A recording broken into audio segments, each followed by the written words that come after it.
Mas aí ele ia ter que combater os demônios.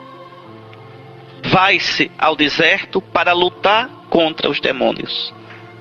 Nossos demônios.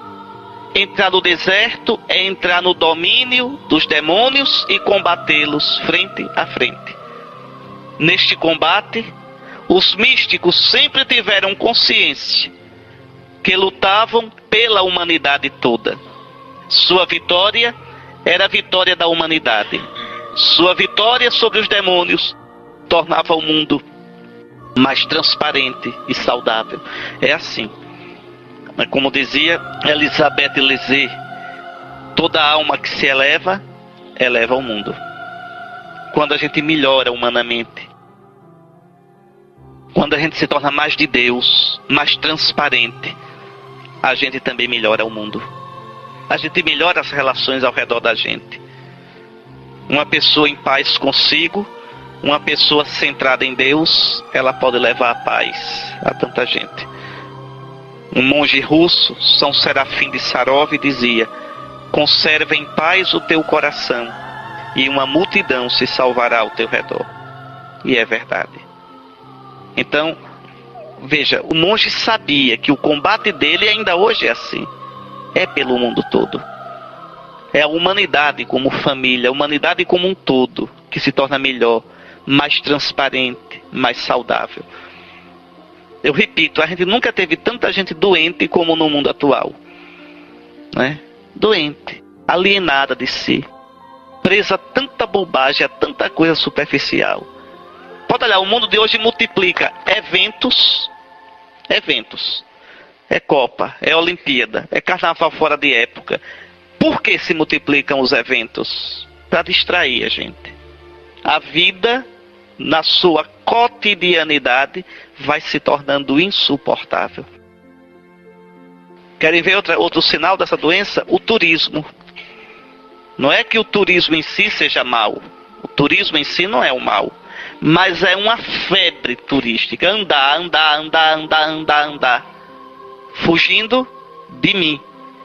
Por que andar? Para ver sempre o exterior. Como nada me satisfaz no exterior, eu tenho que ver sempre o novo. Quase como uma coisa compulsiva. Fugindo do meu interior. Quer ver outro exemplo? O consumo. O incentivo ao consumo do que eu não preciso. Despertam-se necessidades que não são reais, mas sempre me tirando de mim. E quanto mais eu me alieno, mais vazio, mais infeliz, mais quebrado.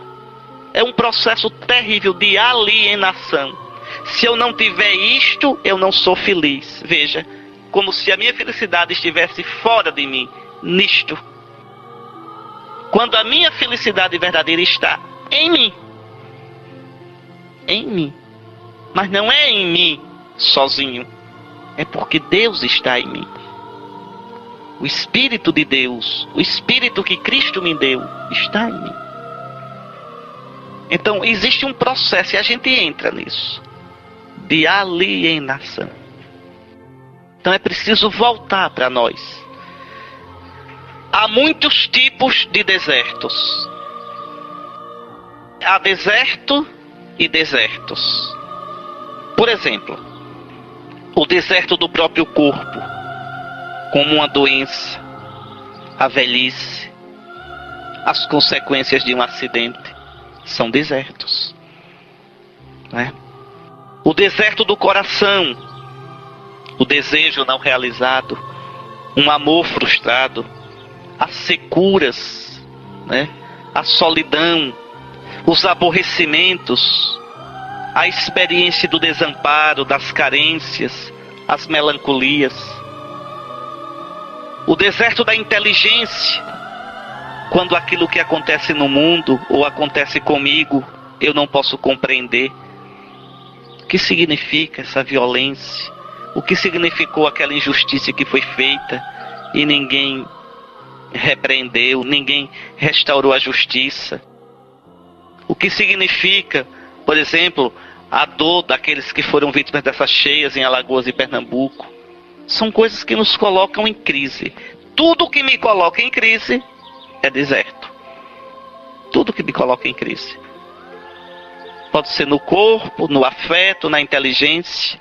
O deserto terrível da fé, quando Deus nos escapa, quando desmoronam nossas seguranças e falsas muletas, quando as ideias que tínhamos transformado em Deus desabam. Quando eu procuro por Deus e parece que não consigo apalpá-lo.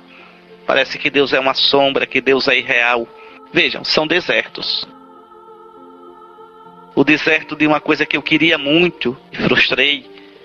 Uma coisa que eu esperava muito e não deu certo. Então a vida é cheia de desertos. Cheia. Agora, por trás desses desertos, no plural, esconde-se sempre a realidade única do deserto. É sempre o deserto. Pode ser de pissarra ou de pedra. Pode ser de areia ou de colinas. Mas é sempre o deserto. E o deserto nos convida ao autoconhecimento e ao conhecimento de Deus. O deserto é um perigo, é uma ameaça e é uma chance. Eu posso me perder no deserto, morrer de sede, nunca mais me aprumar. E eu posso, do meu deserto, me conhecer e conhecer a Deus. E sair livre, maduro, realizado. Israel foi levado para o deserto para aprender a ser povo de Deus. Para perder suas seguranças falsas e aprender a confiar só do Senhor. Então, o deserto nos desmascara. Quer dizer, faz cair nossas máscaras. Nossas falsas muletas, né? O deserto nos revela a fugacidade, a fragilidade da existência humana. E quando a gente de verdade renuncia a tudo isso, às miragens, né? Porque no deserto também tem isso, as miragens. Você sabe o que são as miragens. Com o calor, com aquela areia, aquela monotonia visual, a gente começa a ver o que não existe. Ver água, ver palmeira, mas nada disso existe. Quantas vezes a gente vê miragens na vida, sonhos loucos na vida, ilusões, e se alimenta disso. Então é em Deus que a gente vai descobrindo, minha gente, o que é miragem, o que não é, o que é a verdade e o que não é. É danado, é tão fácil a gente se perder na vida, entrar por caminhos que não levam a nada. Então, quando a gente de verdade renuncia às miragens, quando renunciamos a preencher os nossos vazios com bobagens, com nossas megalomanias e fixações, então se nos revela o milagre da presença de Deus, do nosso próprio mistério e da beleza e riqueza de cada momento nosso, que traz em si a semente da eternidade. Cada momento nosso na vida é bonito. Cada momento. Pode ser momento de alegria ou de tristeza. Pode ser momento de sorriso ou de lágrima. Pode ser a vitalidade da infância, os sonhos da juventude ou os achaques da velhice. Cada momento, se a gente viver diante de Deus, é bonito. É bonito. É rico de possibilidades. Agora, se eu sou superficial e não sei viver esses momentos à luz de Deus, esses momentos me frustram, esses momentos me marcam negativamente. Se eu começo a correr do deserto, né, como eu coloquei aqui, enchendo meus vazios com bobagens. Por exemplo, todos nós temos carências. Todos nós. Quem é que não é carente? Agora a questão é essa. Eu preencho minhas carências com aquilo que me leva a Deus, que enche o meu coração, ou eu preencho minhas carências com bobagens, com ilusões, com miragens, que depois não me levam a nada. É interessante como hoje Os consultórios de psicólogos e psiquiatras são cheios. E as pessoas não são mais felizes. Porque não adianta fugir de si. Não tem terapia melhor, não tem psicólogo melhor do que a oração.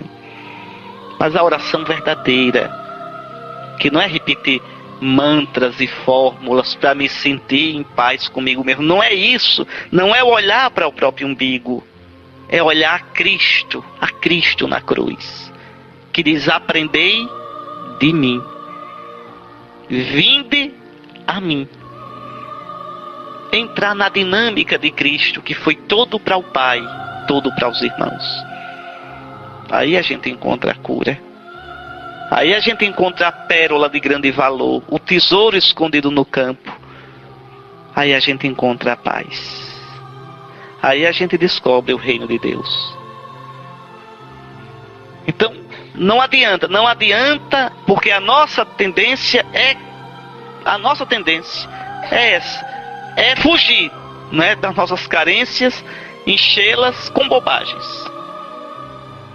Lembra-te de todo o caminho que o Senhor teu Deus te fez percorrer durante 40 anos no deserto, a fim de humilhar-te, colocar no humus, colocar no teu chão, colocar na tua verdade, tirar-te das tuas ilusões, tentar-te, quer dizer, colocar-te à prova e conhecer o que tinhas no coração. Portanto, reconhece no teu coração que o Senhor teu Deus te educava como um homem educa o seu filho. Quando eu descubro que na minha vida eu caminho diante de Deus, e que mesmo os momentos tristes e de crise da minha vida são chances que Deus me dá para o meu crescimento, para a minha conversão, para colocar minha esperança nele, não nas minhas muletas. Quem vive isso, quem descobre isso, nunca perderá a paz. Não estou dizendo que não vai sofrer, não estou dizendo que não vai chorar, mas no mais profundo de si, a paz. Olhe Nossa Senhora ao pé da cruz.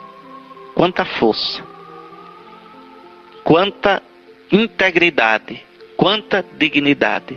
De pé ao pé da cruz, junto à cruz, estava Maria, sua mãe. Onde foi encontrar essa força toda? Onde foi encontrar essa elegância toda? Porque foi uma mulher provada pelo deserto. O deserto da solidão em Nazaré, né? Aqueles anos de silêncio, quando José depois morre, Jesus sai de casa. O deserto de perder o filho, que se dedica totalmente ao reino de Deus. O deserto de suportar o silêncio e as demoras de Deus. Vejam o resultado. Uma mulher livre, uma mulher serena, uma mulher totalmente encontrada em si, porque encontrada em Deus. Então, sem esse caminho de deserto, não tem vida cristã profunda. Não tem vida espiritual profunda. A vida cristã não se faz com oba-oba. Nada. Eu estou sentindo uma coisa tão... É muito mais do que estar sentindo isso ou aquilo. Sentimento, um dia você amanhece de bom humor, outro dia amanhece chutando até o vento. Sentimento, um dia você amanhece animado, outro dia amanhece desanimado. Sentimento, um dia você amanhece com vontade de rezar, vendo Deus em tudo, outro dia não amanhece vendo Deus em nada. Sentimento é assim. Se você vive do sentimento, você não constrói nada. Não. É uma atitude profunda, interior. Uma atitude de profunda comunhão com o Senhor. Viver diante do Senhor. Por isso, Deus conduz seus amigos ao deserto, para ali suportarem a luta com os demônios e através da luta poderem entrar no país da paz, ou seja, no país da visão de Deus. Quem não tiver sido tentado não poderá entrar no reino dos céus. Se suprimires a tentação, ninguém se salvará, diz Santo Antão, o pai de todos os monges, né, lá do século IV. Porque se suprimires a tentação, ninguém se salvará.